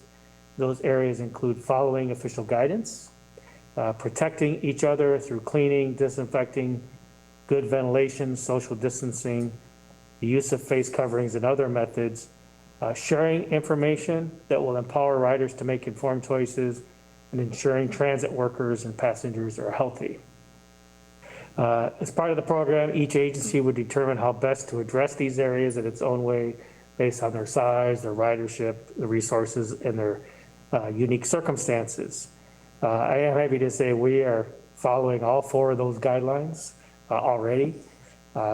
And transit agencies that participate in the program will be able to display an industry's seal of commitment on their vehicle stations, websites, to show their commitment to the health and safety of their riders. This is important because one of the groups was doing research and focus group analysis, and they found that 87% of transit users said a safety seal would reassure them when deciding to use transit again. So this is an important initiative that will give transit users confidence they're seeking from us as an agency and the entire public transportation industry. And so with this commitment comes a marketing toolkit to help agencies, especially of our size, that don't have the huge marketing departments like the MTAs of Los Angeles and New York to do that. And so as a member of that task force, I've already committed our agency to sign on. And once we get the official materials, I've got the advance notice, we will sign as a member of that commitment and recovery program. And really the whole goal is that is really in the coming months, as COVID-19 settles down, is building the confidence of our riders who are not riding us today, that it's riding the bus as a safe practice. And so this commitment will help us do that. And so more to come as that rolls out, but I just wanted to share with you tonight. The kickoff will be on September 9th, and we're looking forward to not only seeing more riders come back to this, but also seeing the industry leading in that effort, and Cherriots is one of those entities doing that. So as that develops, I'll keep the board informed. And with that, that's the only thing I really want to talk about tonight. Okay. Thank you. At this point, I direct the board's attention to page 111 in the board packet. It has the breakdown of board member committee reports, and then this is also an opportunity for board members to report out on anything else that may be relevant to the board and the operation of Cherriots. So we can start with Subdistrict 1, Director Nguyen. Thanks, President Davidson. On a personal front, I've transitioned out of my role as executive director of Apano, the nonprofit up in Portland, and also wrapped up my work as Oregon Complete Count Committee's co-chair, which led the state's 2020 census count. So I say that to preface that I'm asking for grace that I haven't been as present to the West Salem Neighborhood Association and the business associations, which have largely gone obviously virtually during COVID times as a result of the transitions. But I'll kind of do my report from the micro level up to the macro. But as far as the DEI committee report, I want to appreciate staff for the following forward progress of standing up the DEI committee. Staff has been gathering draft RFP scopes of work to assist the committee in developing an RFP to engage a consultant. From there, staff will review the sample scopes of work and begin to draft a proposed scope of work to present to the subcommittee to review. And while all that is happening, already set into motion is that staff has been attending educational webinars on DEI to prepare for the committee work. And then at a state level, the governor has convened a racial justice council, which I've been named as a council member. The governor will actually chair this council herself to address the disparities in virtually all of our social systems and structures. The council membership is made up of leaders in the public sector, the business community, and nonprofit sector. And the charge of the RJ Council will include directing the collection of data from across sectors of society to support data-driven policy decisions, provide principle and recommendations that center racial justice to the governor. And I apologize, I'm transitioning. My kids are getting dropped off, so you might get some interruption here as I wrap up my report. But to inform the 2021 to 2023 GRB and create the racial justice action plan for the 5 areas: criminal justice, police accountability, housing and homelessness, economic opportunity, health equity, and environmental justice. And that concludes my report. Thank you, Director Nguyen. Director Bush? It's a lot of work, Chief. Good job. Let's see, July. I attended quite a few other meetings, but I don't believe the Citizens Advisory Committee met this month, although we did have 2 other meetings of note that I wanted to bring up was Coffee with Kathy, which is a monthly gathering of what Mayor Clark of Kaiser calls her coffee cabinet. We get together and just talk about all things Kaiser, and it's gone to a format of a half hour of Zoom online and then 2 hours at a local coffee shop. We've been able to meet outside with our masks and maybe have some breakfast. So there's been some great discussion. And I brought up, I give my report on our status. We hear from the Chamber, Kaiser Chamber, we hear from Kaiser Fire District and the Kaiser City. So it's been an honor to represent Cherriots there. So those are the 2 main ones. And then I spoke earlier already about the bicycle event that we partnered with. We were able to host for Safe Routes to School and the Kaiser Traffic Safety and Bikeways PEDS Committee in partnership with the Hub. So I've attended a couple of webinars, and one I wanted to mention was I was on the APTA one today. I can't remember. Looking forward to transit in the future, and they talked a lot about transit as mobility managers. And one of the things that they brought up that I thought was rather interesting in how they prioritize projects was not by projects by itself, like maybe the bike lanes, like President Davidson was talking about earlier, but as a corridor, as a whole piece of package together, the bikes, the buses, the walking, put it all together and then choose which project to work on, not just the bike lanes, but the whole thing. I thought that was very interesting and would help our MPOs, the Willamette Valley Council of Governments, for example, that would aid them in their decision making too. So with that, I conclude my report. Thank you, Director Bush. Director Carney? Yes, thank you. I have not made it to any of my neighborhood association meetings. We are super challenged with childcare in this house with 4 children, 5 and under. However, I was able to attend the SCATS meeting earlier this week, and if I forget anything that happened there, Directors Krebs or Bush can chime in because they also attended. The big discussion was some refunding or some budget adjustments to a sidewalk and bike lane project on Hollywood Drive. And I pointed out to the policy group there that putting sidewalks in place is a way of providing transit readiness to our urban landscape, and explain to folks that maybe didn't know that we can't legally place a stop if we don't have a connected pedestrian networked infrastructure in place. They went on to show us the SCATS crash trends. You can actually go onto the SCATS website and look at this data. It's pretty interesting, tracking the different incidents year by year to try and identify places where we might have safety hazards or places where we could improve the safety of an intersection or a particular stretch of road in order to prevent unnecessary deaths. And the last item, or the last two items, there was a discussion about support for safe routes to school.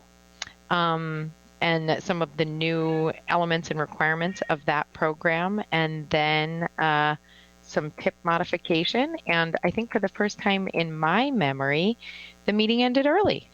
And so we had like 20 minutes back in our day. And that is all that concludes my report. Great, thank you. I'm up next there's no update for the Council of Government other than that they're continuing their executive director's search. And so more on that forthcoming. For Mid-Willamette Area Commission on Transportation, we met earlier this month, and one of the items discussed was potentially adding an additional person to the advisory committee's roster. And there was a discussion about adding a bike and pedestrian advocate or expert to the committee. The acts really are pretty highway focused, and as advisory bodies to ODOT, which of course services all kinds of transportation, there was fairly robust discussion about the merits of whether or not to include a bike and pedestrian specific individual on that. I, along with several others, voiced support, but at this point it was just a discussion item. No action was taken on that. So I'll keep you all abreast of that as we move forward. There was also discussion about, and this is a perennial topic there, about the role of the ACTs. So these area commissions on transportation, they are in theory advisory bodies to the Oregon Transportation Commission, but the actual link and the advisory aspect of it, I guess, has waned with time. And so there's discussions about reinvigorating the ACTs, and the OTC chair, at the very least, appears interested in doing that. So that appears promising. So, and then the only other item I had to report was that earlier this month, a radio interview I had with Willamette Wake Up on KMUZ aired early in the month, and I talked about Cherriots' efforts around COVID and also addressing climate change. So if you're interested, you can check that out. And just as an aside, you know how listening to your own voice is pretty horrible? Turns out, still is, but if you listen at 1.5 speed, it's a little less horrible. So you can pack that little nugget away for, yeah. So with that, Director Krebs. Well, I attended the SCATS meeting along with Directors Bush and Carney. The interesting thing, fortunately, I had the electronic agenda to follow along with because my packet arrived today. Maybe the post office is kind of getting behind it. I also attended my Morningside Neighborhood Association meeting by Zoom. We have Zoom meetings every month, and they are, of course, there's a lot of concern about some of the developments in South Salem, and I won't go into that because it's before the city council. And then I attended the Association of Oregon Rail and Transit Advocates meeting, which is also a Zoom meeting, and that group is very concerned about the funding shortfalls because it looks like much of the government-supported inner-city services may go by the wayside unless there's strong advocacy, because they're sort of the stepchild not receiving money from many of the government programs that support local transit services. And I also participated in some social groups that I am chair of, and that's about it. Not as many activities with the coronavirus because we're all hunkered down. So with that, I'll turn it back to our chair. Thank you, Director Krebs. Director Richards? Yes, I had a busy month. First of all, I helped my wife and myself. I'm on the board for Northwest Senior Services, and we set up a interviewing candidates for the upcoming election. We got to run all that through, and that was kind of interesting. And after that, I had a meeting with the SILP, which is the Independent Living People, and we had a good time there. And I also worked with my daughter, who works for a food share, and we went over and worked at the food share. That's hard work, folks, I tell you. And after I got that done, then at the SRC, which is people that have physical challenges of one type or another, I got to work on that, and that was real interesting. And the best thing, though, is my roses are really blooming this year, so I got to take care of them. So it was a busy month. Excellent. Thank you, Director Richards. You'll have to show us a picture of your roses next time. All right. With that, if there's no other items to discuss, we are adjourned.